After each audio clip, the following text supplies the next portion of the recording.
If there's one thing we've learned about business and life, it's that people are the X factor. They constantly surprise us, both in amazing ways and not so much. We're Ben and Syya, and welcome to the Gnaw on This Business Bites podcast. This show is all about real life things we all deal with every day, how they relate to business, and how to make some sense out of our daily chaos. Welcome to the show.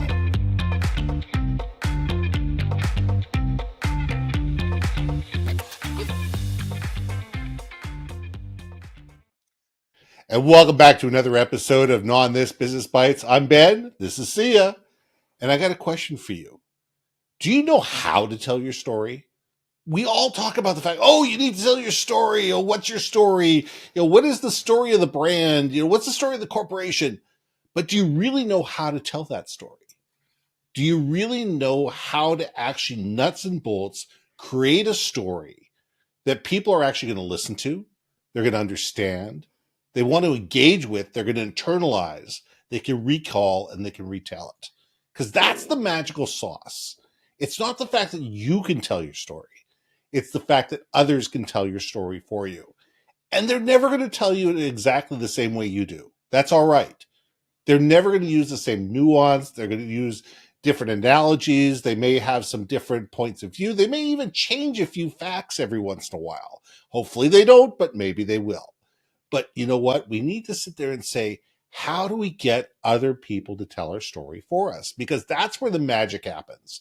We can spend millions and millions of dollars in paid for ads, or we can invest to create a really great story that other people respond to, that they appreciate. They think it's incredible. As long as it's authentic, and as long as it's memorable, they will respond to it, they will recall it, and they will retell it. And I think that that's what we got to do. So, Syya, let's gnaw on this. Oh, shall we gnaw on this? Just the idea of I think we shall. Just the fact that we titled this Gnaw on This, as opposed to let's talk about one topic. Like when you can use words to evoke a vision in your mind's eye or an emotion that will trigger a fond memory or help you reminisce or recall something, that's storytelling. Because there's talking a story, talking a summary, right?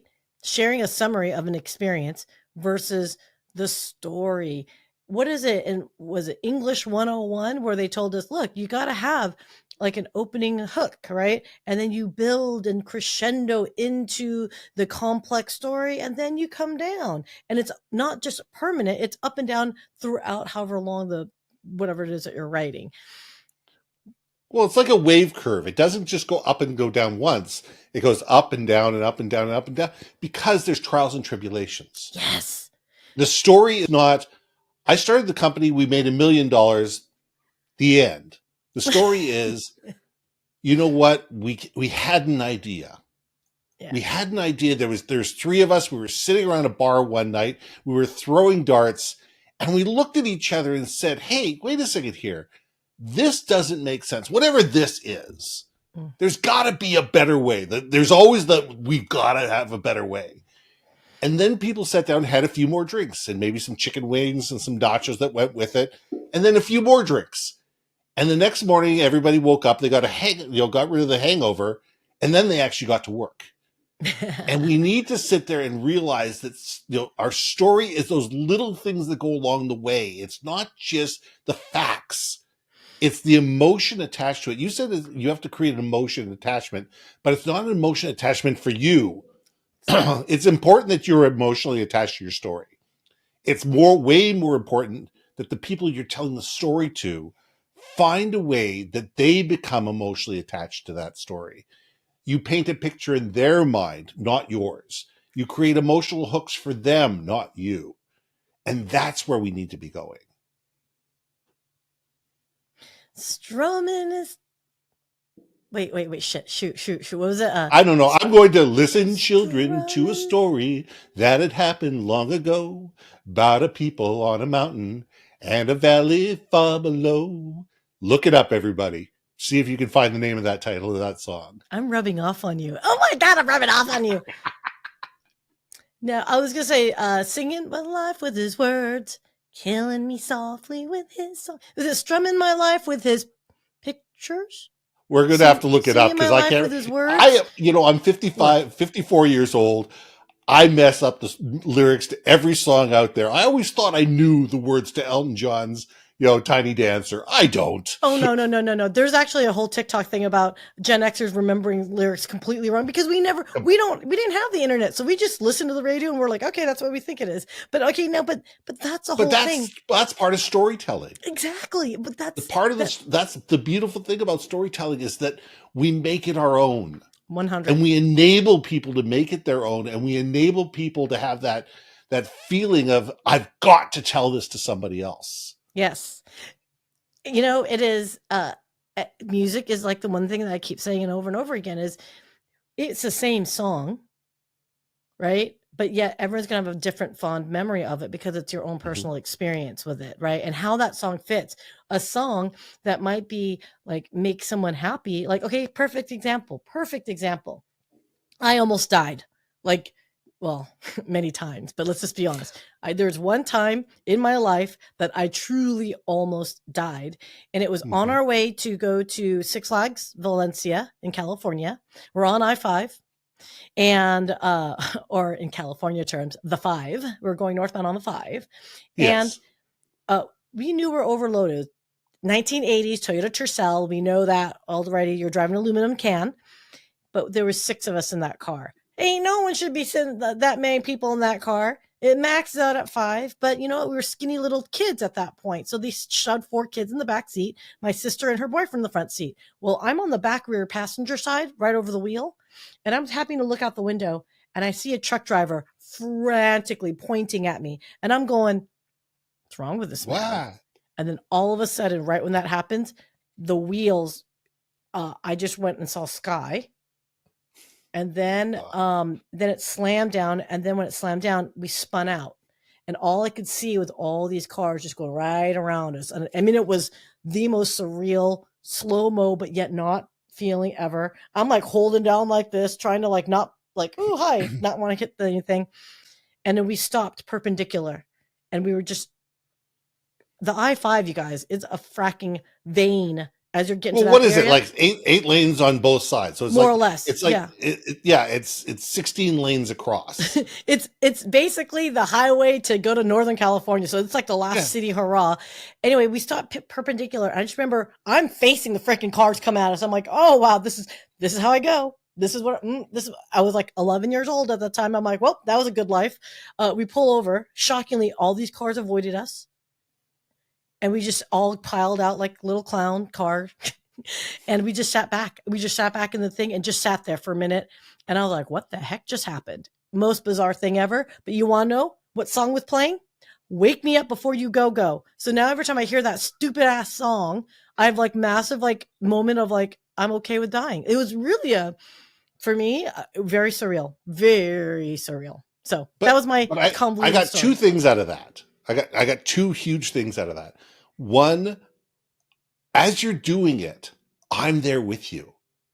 I'm here. I'm visually seeing you spin. I'm visually seeing your heart coming out of your chest, grabbing that door, spinning around. And now I can tell that story to somebody else because you've made it real for me. Oh. Within that 30 to 90 seconds that you were saying that, I totally get where you were. I've been on the I-5. I know it's this monster highway. You can see cars hitting the brakes, the horns going everywhere. Chaos is around you. And, you come out of this going, we're still alive. We shouldn't have been. Ben. You shouldn't have been. You absolutely shouldn't have been. Knowing that people do, God knows people do 90 miles an hour plus on the I-5. There's no way you should have survived. But it's also the fact that you now have a piece of music that triggers that story. Because music, I can tell you when I listen to a Bob Seger song, or I listen to a Tina Turner song, or a Elton John song, they trigger memories that trigger stories. Yes. And I think that that's where we all need to get as storytellers, is to sit there and say, how do we plant this one deep into the minds, hearts, and souls of our audience, and realize this story is for this person. For instance, I tell a certain story on stage, and I've probably told this story 100 times. Okay, it's too long for me to tell it in the 5 or 10 minutes that we have left. But depending on who the audience is, I tell it differently. Sometimes I tell the short version. Sometimes I tell the long version. Sometimes I get all animated. Sometimes I don't. Sometimes my voice goes up. Sometimes my voice goes down. The message gets across.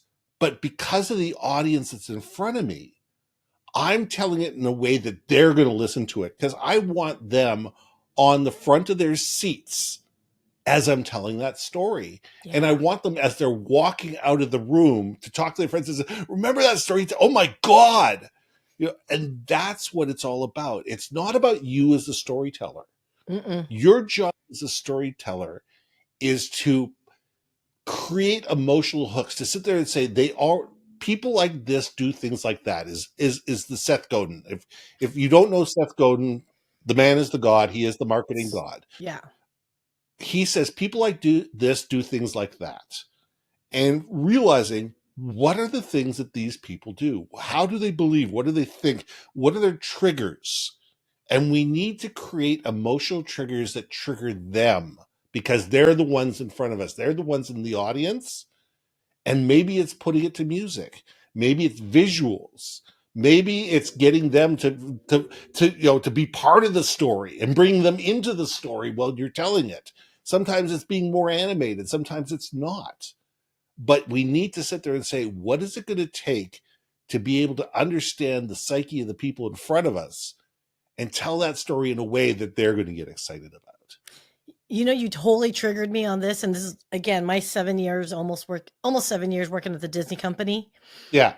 Walk down Main Street and they did forced perspective to make it look like you're going into a magical kingdom. They pump out smells so you can smell the bakery, the fudge, getting made, all that sweet goodness, evoking that memories of home. It also reminds me of Ratatouille in the movie, where when the judge, I didn't watch the movie, but I saw that snippet on TikTok. You're welcome, YouTube Shorts. Thank you. I saw that scene where he takes a bite though, and it went immediately to his mom. When he wasn't like a hard food critic, he was just a child again.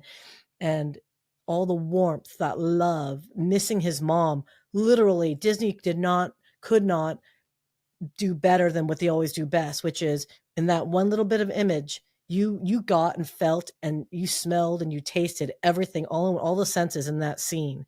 I mean, it was, that's storytelling. That's that narrative. It also reminds me of when you see, like in TV, where there's a fireside chat and someone starts a ghost story, but then it like does that little white fade, and then it goes into the story, and then you see the actors. Or Drunk History, for those that are more funny, adult-minded. Go to Drunk History. They got the narrator, but then it switches to the scene. Just another reminder, just because you're the storyteller, it isn't about you. It's not about you. You're setting the scene. You're setting the whole like theater of the mind. So that's my 2 cents on storytelling, because I can go on this forever. Well, listen, I'll finish up here, but we could go on for this forever. Disney, if anybody from Disney is listening, when I retire, I want to be a tour guide. I want to spend my retirement years as a tour guide for Disney, because I think that would be the best job in my retirement, to sit there and take people, on stage, off stage, and be able to tell them the stories of Disney. And I think would be an incredible thing. Number 2 thing is, I just started watching again Once Upon a Time. And if you ever want to sit there and learn how to tell stories effectively, that's an incredible way to tell your story. If that, same on the Disney theme, if people sit there and say, you want to know how to tell a story, watch The Lion King. Oh. The Lion King is the perpetual way to sit there and know how to get a story told.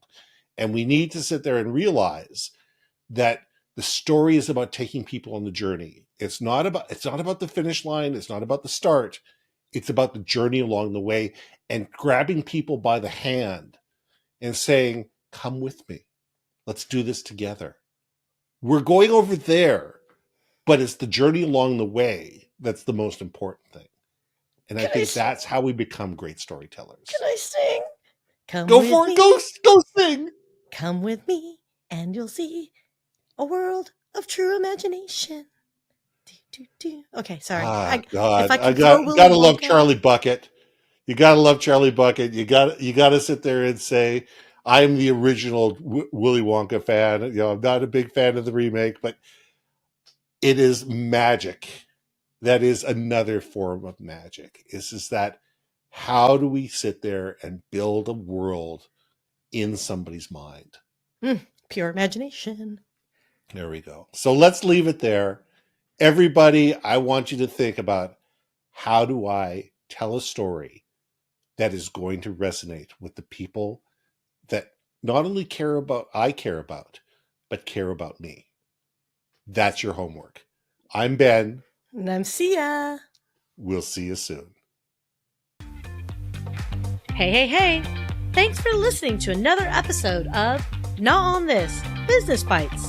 If you liked what you heard, we most humbly ask that you like, share, and hit that subscribe button. And if you want to communicate more effectively within your organization, contact Ben at yourbrandmarketing.com or me at brilliantbeammedia.com. We can help you build your community, brand awareness, and personality through digital content and podcasting. We cannot wait to hear from you. So see you next week for another episode of Not on This, Business Bites.